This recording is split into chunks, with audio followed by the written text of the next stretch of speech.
Me emrin e Allahut të fillojmë, prej Tij falje, ndihmë dhe çdo të mirë kërkojmë. E lusim atë të na falë mëkatet të shpirtit dhe të veprave tona.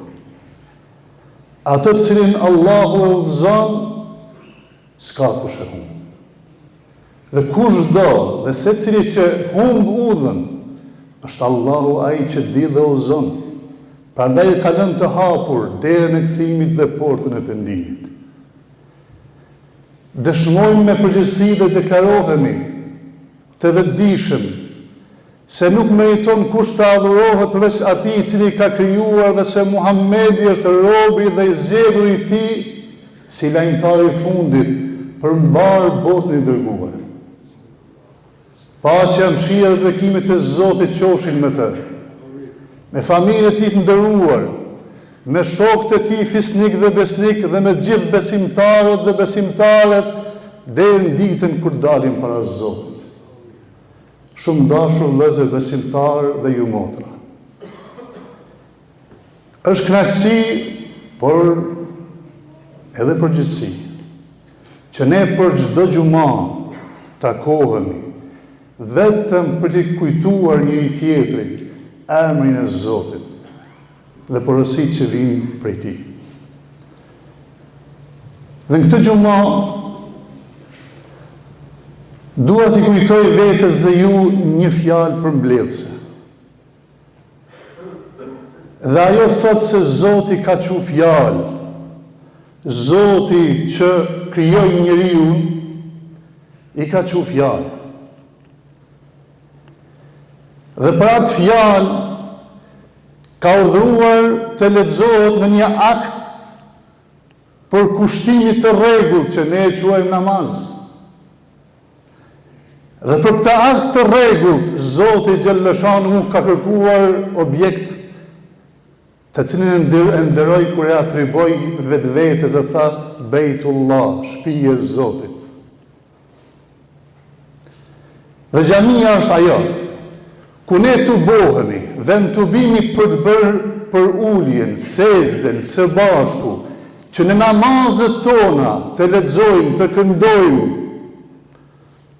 fjalën e Zotit, jo për tjetër, por vetëm që Zoti i madh që jep gjitha begatit, na mëson dhe si t'i trajtojmë ato. Shumë dashur vëllezër besimtarë. Në xhami Kur'ani përshkruan në një ajet të Kur'anit kur thot: "Innama ya'muru masajid Allah", i ndërtojnë, i mirëmbajnë, i gjallënojnë shtëpitë e Zotit, xhamit, ata të cilët besuan Zotin, por edhe ditën kur dalin para Zotit. Që me kur për kushtim e falin namazin, dhe nga pasuria që grumbullojnë gjatë jetës ndajnë zakatin, dhe duke qenë të vetëdijshëm se veç Zoti është një dhe s'ka tjetër, askujt nuk i friksohen për vesti. Këto janë cilësitë, atributet që duhet t'i formoj xhamia të ata që lexojnë Kur'anin. Shumë dashur vëllezër besimtarë. Thelbi i këtij hutbes është thënia e Allahut në Kur'an në surën Nahl. Ma indakum yanfad, wa ma inda Allahi baq. Gjithçka është te ju vjen prej Zotit, dhe si e tillë është mirë, begati, shfrytëzone. Por kujtoni, gjithçka është te ju soset.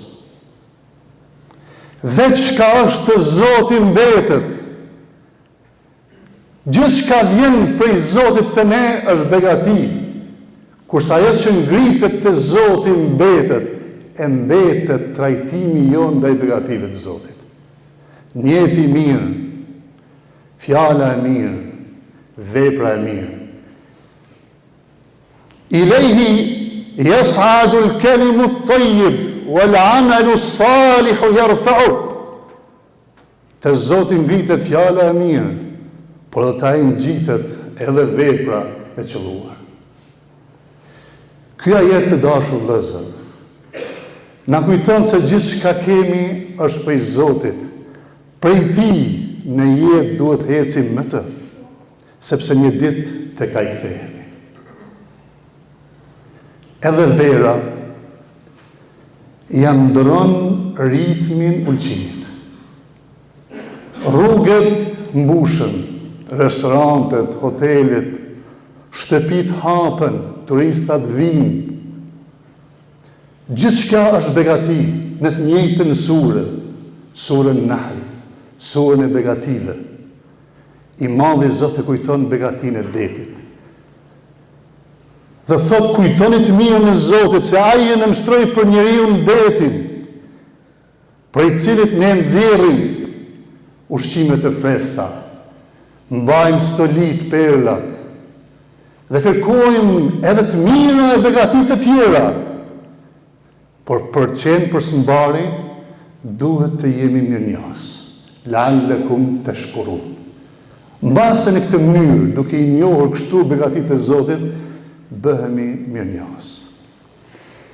E lusim Allahun xhalla shanuhu, atë që na fali jetën, na afatizoi me vdekjen, që kthimi të ai të jetë përshëmbari, e jeta për ne të jetë e gjatë, aq sa i Madhi Zot na begaton me mirësitë e Tij.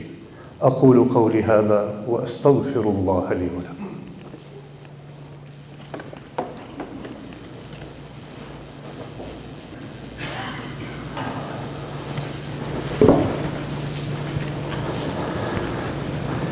Alhamdulillahi hamdal kamilin. والصلاة والسلام على أشرف الأنبياء والمرسلين نبينا محمد عليه أفضل الصلاة وأتم التسليم. I falem me nder Zotit për gjithat mira që i Madhi Zot ka falë para nesh. I falem me nder Zotit për një tjetrin që kemi përkrah nesh. Dhe i falem me nder Zotit për dashnin që i Madhi Zot ka falë midis nesh dhe ka hequr prej mesit tonë konfliktet dhe hasmërit. Paqja, mëshira dhe bekimet e Zotit qofshin mbi më të fundin profet, të dashurin ton Muhammed. Zoti e bekoft atë, familjen e tij, siç ka ditë bekoi dhe të mëshiroj Ibrahimin dhe familjen e tij. I Madhi Zot ju bekoft ju dhe familjet e juaj. Allahumma salli ala Muhammedin wa ala ali Muhammed. كما صليت على إبراهيم وعلى آل إبراهيم إنك حميد مجيد. اللهم بارك على محمد وعلى آل محمد كما باركت على إبراهيم وعلى آل إبراهيم إنك حميد مجيد. Thelbi gjitha sa që them, gjithçka vjen prej Zotit dhe i zhdash që begatit e tij na afrojnë me Zotin. Por ja që ndonë ndonjëherë kundërta, në vend se të bëhet begatia porta që hapet për të Zotit, bëhet perdja, që na bën që të shohim veç sebebin e jo atë që e çon sebebin. Perdja më e madhe që i bën njerëz mos ta shohin Zotin, shpesh herë është begatia. Kurse në rastet kur e humbin, i kthehen te Zoti, të kthehen te Zoti të përgjëruar.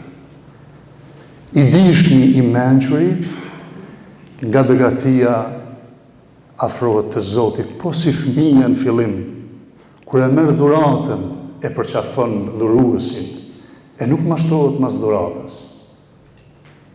Por do rrit, mashtrohet pas dhuratës duke neglizhuar dhuruesin. Në përmbledhjen porosi në Kur'anin e Madhnuar është fjala e Zotit. Një mend Allahu urdhëron për drejtësi, Allahu urdhëron për mirësi, Allahu urdhëron për ndarje me ata që kemi në afërsi dhe ndalon nga kundërvlerat e këtyre trijave. A'udhu billahi minash shaitanir rajim. Bismillahir rahmanir rahim. إن الله يأمر بالعدل والإحسان وإيتاء ذي القربى وينهى عن الفحشاء والمنكر والبغي يعظكم لعلكم تذكرون